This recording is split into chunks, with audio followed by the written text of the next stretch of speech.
Mike Mulligan and his steam shovel. Mike Mulligan and his steam shovel. Mike Mulligan had a steam shovel, a beautiful red steam shovel. Her name was Mary Ann. Mike Mulligan was very proud of Mary Ann. He always said that she could dig as much in a day as 100 men could dig in a week, but he had never been quite sure that that was true. Mike Mulligan and Mary Ann had been digging together for years and years. Mike Mulligan took such good care of Mary Ann, she never grew old. It was Mike Mulligan and Mary Ann and some others who dug the great canals for the big boats to sail through. It was Mike Mulligan and Mary Ann and some others who cut through the high mountains so that trains could go through. It was Mike Mulligan and Mary Ann and some others who lowered the hills and straightened the curves to make long highways for the automobiles. It was Mike Mulligan and Mary Ann and some others who smoothed out the grounds and filled in the holes to make the landing fields for the airplanes. And it was Mike Mulligan and Mary Ann and some others who dug the deep holes for the cellars of the tall skyscrapers in the big cities. When people used to stop and watch them, Mike Mulligan and Mary Ann used to dig a little faster and a little better. The more the people stopped, the faster and better they dug. Some days, they would keep as many as 37 trucks busy taking away dirt that they had dug. Then along came the new gasoline shovels, and the new electric shovels, and the new diesel motor shovels, and took all the jobs away from the steam shovels. Mike Mulligan and Mary Ann were very sad. All the other steam shovels were being sold for junk or left out in old gravel pits to rust and fall apart. Mike loved Mary Ann. He couldn't do that to her. He had taken such good care of her that she could still dig as much in a day as 100 men could dig in a week. At least he thought she could, but he wasn't quite sure. Everywhere they went, the new gas shovels and the new electric shovels and the new diesel motor shovels had all the jobs. No one wanted Mike Mulligan and Mary Ann anymore. Then one day, Mike read in a newspaper that the town of Popperville was going to build a new town hall. "We are going to dig the cellar of that town hall," said Mike to Mary Ann, and off they started. They left the canals and the railroads and the highways and the airports and the big cities where no one wanted them anymore and went way out into the country. They crawled along slowly up the hills and down the hills till they came to the little town of Popperville. When they got there, they found that the selectmen were just deciding who should dig the cellar for the new town hall. Mike Mulligan spoke to Henry B. Swap, one of the selectmen. "I heard," he said, "that you are going to build a new town hall. Mary Ann and I will dig the cellar for you in just one day." "What?" said Henry B. Swap. "Dig a cellar in a day? It would take 100 men at least a week to dig the cellar out for our new town hall." "Sure," said Mike, "but Mary Ann can dig as much in a day as 100 men can dig in a week," though he had never been quite sure that this was true.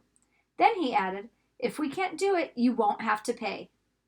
Henry B. Swap thought that this would be an easy way to get part of the cellar dug for nothing. So he smiled in rather a mean way and gave the job of digging the cellar to the new town hall to Mike Mulligan and Mary Ann. They started in early the next morning, just as the sun was coming up. Soon as the little boy came along, "Do you think you will finish by sundown?" he said to Mike Mulligan. "Sure," said Mike. "If you stay and watch us, we always work faster and better when someone's watching us." So the little boy stayed to watch. Then Mrs. McGillicuddy, Henry B. Swap, and the town constable came over to see what was happening, and they stayed to watch. Mike Mulligan and Mary Ann dug a little faster and a little better. This gave the little boy a good idea. He ran off and told the postman with the morning mail, the telegraph boy on his bicycle, the milkman with his cart and horse, the doctor on his way home, and the farmer and his family coming into town for the day, and they all stopped and stayed to watch. That made Mike Mulligan and Mary Ann dig a little faster and a little better. They finished the first corner, neat and square, but the sun was getting higher. Clang, clang, clang! The fire department arrived. They had seen the smoke and thought there was a fire. Then the little boy said, "Why don't you stay and watch?" So the fire department of Popperville stayed to watch Mike Mulligan and Mary Ann. When they had heard the fire engine, the children in the school across the street couldn't keep their eyes on the lessons. The teacher called a long recess, and the whole school came out to watch. That made Mike Mulligan and Mary Ann dig still faster and still better. They finished the second corner neat and square, but the sun was right up in the top of the sky. Now, the girl who answers the telephone called up the next towns of Bangerville and Bopperville and Kipperville and Copperville and told them what was happening in Popperville. All the people came over to see if Mike Mulligan and his steam shovel could dig the cellar in just one day. The more people came, the faster Mike Mulligan and Mary Ann dug. But they wouldn't have to hurry. They were only halfway through and the sun was beginning to go down. They would have to hurry. They were only halfway through and the sun was beginning to go down. They finished the third corner neat and square. Never had Mike Mulligan and Mary Ann had so many people to watch them. Never had they dug so fast and so well. And never had the sun seemed to go down so fast. Hurry, Mike Mulligan, hurry, hurry, shouted the little boy. There's not much more time. Dirt was flying everywhere, and the smoke and steam were so thick that people could hardly see anything. But listen, bang, bang, crash, slam, louder and louder, faster and faster. Then suddenly it was quiet. Slowly the dirt settled down, the smoke and steam cleared away, and there was the cellar, all finished. 4 corners, neat and square, 4 walls, straight down, and Mike Mulligan and Mary Ann at the bottom. And the sun was just going down behind the hill. Hooray, shouted the people. Hooray for Mike Mulligan and his steam shovel. They have dug the cellar in just one day. Suddenly the little boy said, How are they going to get out? That's right, said Mrs. McGillicuddy to Henry B. Swap. How is he going to get his steam shovel out? Henry B. Swap didn't answer, but he smiled in rather a mean way. Then everybody said, How are they going to get out? Hi, Mike Mulligan. How are you going to get out your steam shovel? Mike Mulligan looked around at the 4 square walls and the 4 square corners, and he said, We've dug so fast and we've dug so well that we've quite forgotten to leave a way out. Nothing like this had ever happened to Mike Mulligan and Mary Ann before, and they didn't know what to do. Nothing like this had ever happened before in Popperville.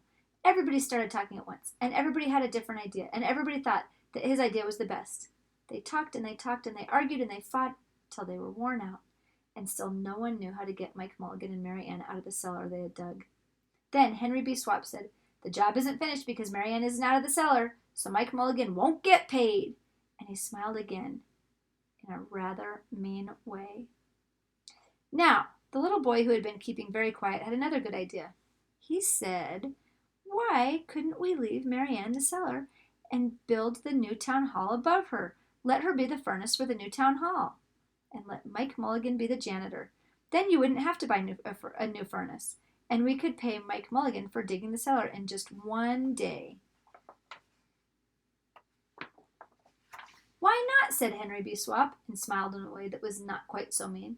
Why not, said Mrs. McGillicuddy. Why not, said the town constable. Why not, said all the people. So they found a ladder and climbed down into the cellar to ask Mike Mulligan and Mary Ann.